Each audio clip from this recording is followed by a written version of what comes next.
Bonjour mes chers amis, comment allez-vous? J'espère que vous allez bien, moi aussi. Dans cette petite vidéo, je vais parler d'une petite option assez importante que je propose à mes clients, à mes touristes, s'ils ont assez de temps pour le faire, bien sûr. C'est le déjeuner chez les habitants. Sur mon site aida.guide, dans mon blog, il y a un article qui s'appelle La cuisine russe. Et à la fin de cet article, vous pouvez trouver de l'information sur l'organisation de ces ateliers ou bien déjeuners à la russe avec des habitants. Au moment donné, j'ai commencé à recevoir pas mal de demandes de la part de mes clients et de l'organisation des déjeuners chez les habitants ou bien de l'organisation des ateliers de la cuisine russe, aussi avec les habitants de la ville. C'est vraiment important parce que comme ça, vous pouvez discuter, vous pouvez parler avec ces gens, vous pouvez communiquer et vous pouvez découvrir et peut-être mieux comprendre le pays et l'âme des Russes. Euh, c'est pourquoi sur Internet, j'ai trouvé une femme assez gentille et vraiment impeccable. C'est une dame qui s'appelle Elena avec son mari Alexandre ou Sacha. Ils organisent ces déjeuners dans leur appartement. Cette famille est vraiment gentille et tous mes clients qui ont survécu déjà cette expérience du déjeuner ou d'atelier de la cuisine russe chez cette famille, ils étaient impressionnés par leur accueil chaleureux. C'est une famille âgée. Ils vivent au centre de la ville, ce qui est très important. Ils vivent dans un ancien appartement communautaire. Je pense que vous avez entendu dire des appartements communautaires qui existaient à l'époque soviétique, quand dans un grand appartement à 10 chambres par exemple, il y avait 10 familles qui occupaient, chaque famille occupait une chambre. Ils avaient la cuisine et les salles de bain en commun. Et comme ça, maintenant, petit à petit, les gens plus ou moins aisés, ils peuvent racheter toutes ces chambres, ils font les travaux et ils vivent tout seuls avec leur famille dans ces appartements. L'appartement d'Elena se trouve au centre de la ville et comme ça, c'était un ancien appartement communautaire à 3 chambres, c'est-à-dire à 3 familles. Ils ont, à un moment donné, ils ont pu racheter toutes ces chambres, ils ont fait les travaux et ils disent que l'appartement était dans un état vraiment déplorable, surtout la cuisine et la partie commune. Donc ils ont fait les travaux et maintenant ils sont prêts à vous accueillir chez eux et à partager avec vous l'expérience de la vie, on peut dire, russe. En ce qui concerne c'est l'organisation de ces déjeuners, ou bien des ateliers. Les ateliers durent 4 heures à peu près. Les déjeuners sont plus courts, c'est 2 heures, 2 heures et demie, 3 heures, mais ça dépend des gens en général parce que souvent on n'y va pas seulement pour manger, mais aussi pour discuter, pour parler, pour se partager. Ça peut durer toute une soirée, ça peut durer toute l'après-midi, c'est toujours, à chaque fois, ça se passe différemment. Sacha et Elena, c'est une famille des vrais Pétersbourgeois. La famille d'Elena habite à Saint-Pétersbourg depuis le 19e siècle et en plus ils habitent dans le même quartier. Sacha, il est un écrivain et comme ça, c'est assez intéressant souvent de parler avec lui et d'entendre son opinion sur la vie actuelle, sur la politique, sur la littérature, sur la culture en général russe et internationale, mondiale. Elena, elle travaille comme une traductrice dans une agence russo-américaine c'est pourquoi elle parle anglais. Donc, si vous parlez anglais couramment, vous avez aucun problème et vous pouvez facilement communiquer avec Elena.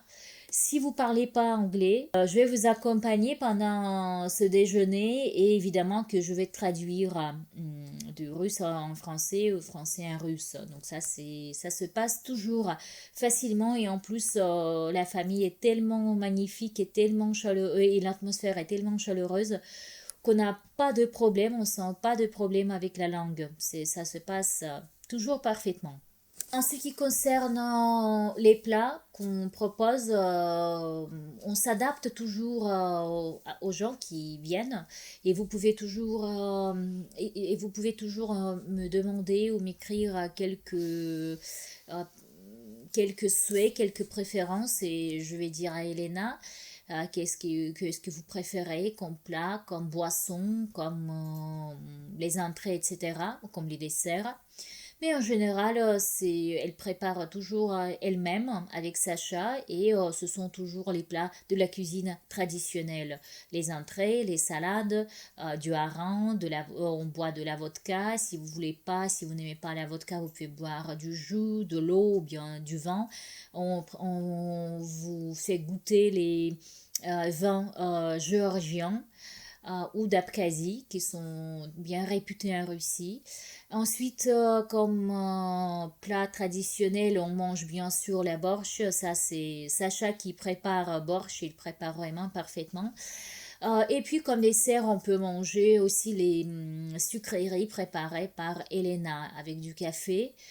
Pourtant, le café préparé par Sacha est vraiment délicieux. En plus, Elena, elle propose aussi, comme j'ai déjà dit, les ateliers de la cuisine russe. Comme ça, pendant ces ateliers, Elena, avec Sacha, il vous aide à préparer quelques plats russes. Ça peut être borscht, ça peut être les pirochki ou bien les tartes, les chaussons au chou, etc. Tous les plats de la cuisine russe, c'est à vous à choisir. Et comme ça, d'abord, on prépare tout ça ensemble. C'est toujours assez marrant et assez amusant. Et après, on s'installe pour manger tout ce qu'on a préparé, évidemment. Si vous avez, par exemple, quelques fêtes, quelques dates à célébrer, comme l'anniversaire du mariage ou bien l'anniversaire, etc., c'est une bonne idée pour célébrer cette date. Et en plus, vous allez garder vraiment de très bons souvenirs. Moi, j'en suis sûre. Ensuite, Elena, elle a plein du talent et elle s'occupe de la création, de la décoration, comme les œufs de Fabergé. Mais vous savez que les œufs de Fabergé, c'est le symbole de notre ville parce que Karl Fabergé, il travaille ici pour la famille impériale et en plus on a le musée de Fabergé. Et elle vous propose de commander un atelier de la création, de la décoration des œufs de Fabergé. Et ici, vous voyez les photos des travaux d'Elena. Et encore une option qu'on peut faire chez les habitants, c'est la dégustation de la vodka. Pendant la dégustation, on vous propose plusieurs espèces de vodka, avec bien sûr avec du repas, avec quelques sandwichs, avec du hareng, avec des concombres, etc. Tous les plats toujours traditionnels. Et comme ça, vous pouvez goûter quelques boissons, quelques types de vodka euh, en discutant, en parlant, en partageant votre expérience et vos sentiments. Voilà, comme ça, j'espère que je vous ai bien expliqué comment ça se passe. Comme j'ai déjà dit, en ce qui concerne le temps, c'est toujours une surprise.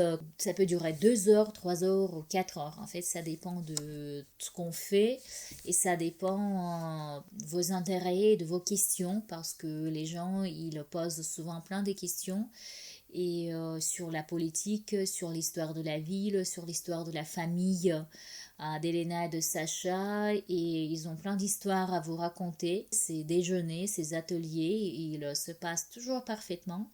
Les gens gardent toujours de bons souvenirs et comme j'ai déjà dit, c'est une partie importante pour découvrir la culture de la cuisine russe et la culture, ces échanges humains, on peut dire.